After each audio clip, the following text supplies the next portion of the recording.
Senator Johnson now.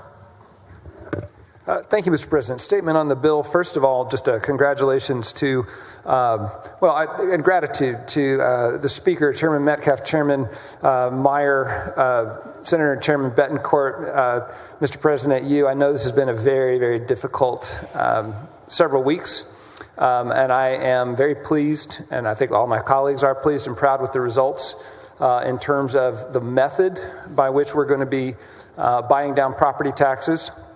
I do want to comment about the process, the number, really. It's about the number. It's $18 billion.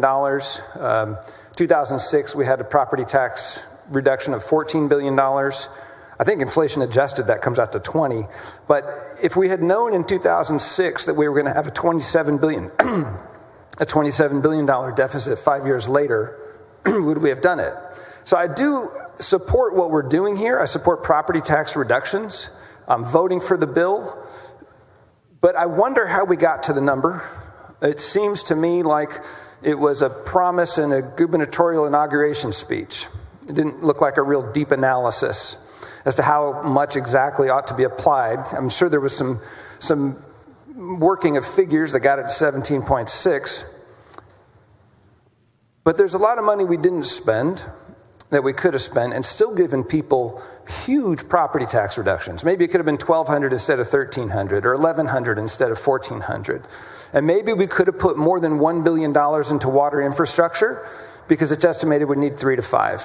Maybe we could have put more money in education. Maybe we could have put more money in healthcare. Maybe after 10 years of not having a raise for state employees, while the private sector was seeing 5% annual increases in wages, we could do better than a 5% increase in 10 years.